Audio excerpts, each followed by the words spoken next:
Здравствуйте, друзья! С вами юрист Валерий Табаков. Украина горит, ракеты падают, города в руинах. Но что делают украинцы? Правильно, грызутся из-за языка. Украиноязычные против русскоязычных. Националисты против ватников. Запад против Востока. Даже война с Россией, которая должна была сплотить всех в один кулак, не заткнула этот вечный срач. Ирина Фарион мертва. Вячеслав Зинченко в клетке. Зеленский в трибуне. А народ в социальных сетях и на улицах продолжает кидаться друг в друга словесным дерьмом. Почему этот конфликт не умирает? Потому что это не просто про язык. Это про ненависть, гордыню и страх быть неправильным украинцем. Погнали разбираться, как мы докатились до этого и кто подливает масло в огонь. Языковой конфликт – это не новость, а старая болячка, которую расчесали до крови. Началось не вчера. СССР засовывал русский язык везде. От школ до заводов. Украинский – похер. Главное, чтобы братский народ говорил на языке Ленина. В итоге Восток и Юг Украины стали русскоязычными, а Запад цеплялся за украинский как за последний бастион.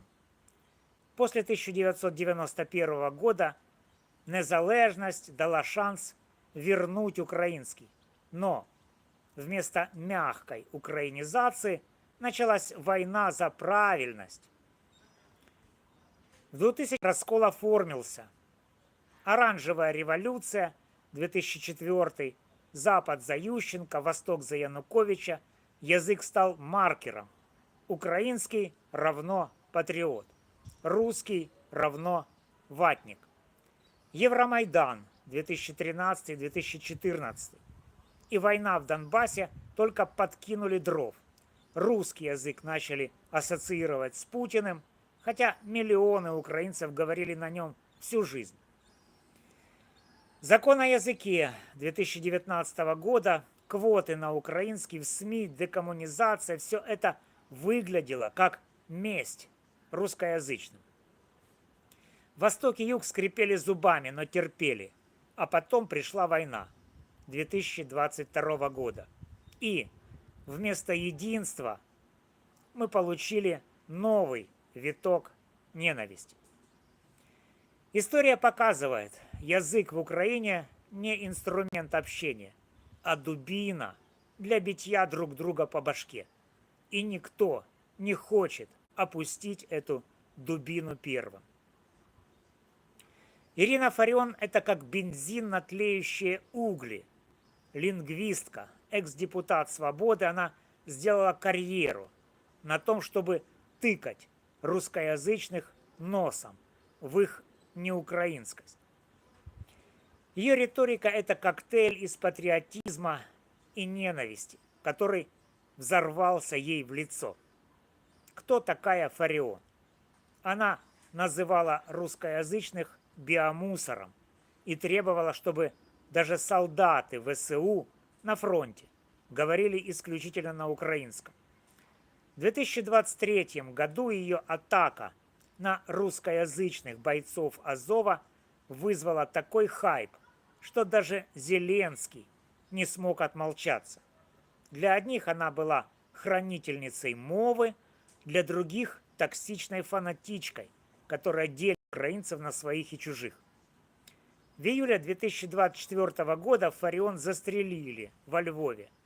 Пуля в голову, и вот уже националисты кричат о мученице. О русскоязычных пабликах пишут «сама напросилась». Дело стало символом.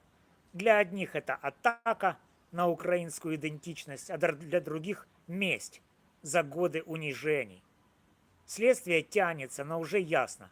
Фарион своей кровью, только подогрела срач. Ее смерть не примирила, а разожгла. В социальных сетях до сих пор идут бои. Хэштег «Решетка Фарион» собирает тысячи постов, от мемов с ее цитатами до призывов очистить Украину.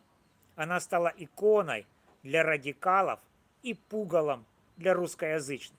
Ирония, ее ненависть к русскому языку сделала его еще более заметным в спорах. 18-летний Вячеслав Зинченко, подозреваемый в убийстве Фарион, это не просто парень с ружьем. Это зеркало, в котором Украина видит свои уродливые трещины. Кто он? Днепровский пацан, якобы связанный с радикальными группами. Мотивы? Пока молчок. Одни говорят, он мстил за унижение русскоязычных, другие, что он просто пешка в чьей-то игре. В социальных сетях пророссийские аккаунты уже лепят из него героя, а украинские – предателя. Суд продлил его арест до сентября 2025 года, и каждый процесс – это цирк с протестами и интеллектуальным и языковым мордобоем. Зинченко – это не личность, а проекция. Для русскоязычных он бунт против принудительной украинизации. Для националистов доказательство, что русский мир опасен даже в тылу. Правда? Никому не нужна. Все хотят своего героя или злодея. В социальных сетях дело Зинченко – это топливо для хейта. Фейковые посты, где он то ли агент ФСБ, то ли жертва системы, разлетаются быстрее ракет. Это показывает, как молодежь втягивает в языковую войну, где нет правых и виноватых, только ярость. Владимир Зеленский – это парадокс. Русскоязычный комик, ставший президентом, обещал быть своим для всех. Но война и языковой срач показали, что сидеть на двух стульях не выйдет. В 2019 году Зеленский пришел с лозунгами единства. Он говорил на русском, шутил про какую разницу и казался надеждой для русскоязычных, но после 2022 года он переобулся. Только украинский в речах, поддержка языковых законов, курс на украинизацию.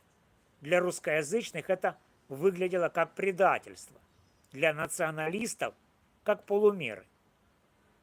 Националисты орут, что Зеленский слишком мягкий и не добивает русский мир. Русскоязычные злятся, что их язык выдавливают из школы кафе. В 2025 году в Киеве был случай, когда волонтера ВСУ затравили за пост на русском в соцсети, а Зеленский промолчал. Его молчание трусливое или тактическое, но оно всех бесит. Зеленский стал символом сопротивления России, но не смог зашить языковую рану. Русскоязычные бойцы, которые гибнут за Украину, возвращаются в тыл и слышат: «Говори на мове». Это не просто несправедливость, это плевок в лицо. Россия не дремлет. Пропаганда лепит из Зеленского фашиста, который запрещает русский язык. Компания «Доппельгангер» 2023-2024 года пыталась стравить его с военными, играя на языковом расколе. И, черт возьми, это работает. В 2022 году казалось, что война сплотит всех. Харьковчане, одесситы, днепряне – все встали за Украину, независимо от языка. Но к 2025 году эйфория единства испарилась, и языковой срач вернулся с новой силой. На фронте язык не важен. Пуля не разбирает, на каком ты говоришь. Но в тылу там русскоязычных клеймят потенциальными предателями. В 2025 году в соцсетях был скандал. Украиноязычный блогер назвал русскоязычных военных вторым сортом. Комментарии под постом: тысячи проклятий с обеих сторон. Закон о языке 2019, который был усилен в 2022, требует украинский везде, от кафе до телевидения. Русскоязычные, которые и так под ударом войны чувствуют себя загнанными в угол. В Одессе в 2024 году официанта оштрафовали за русский язык с клиентом. Серьезно? Война идет, а мы штрафуем за «здравствуйте».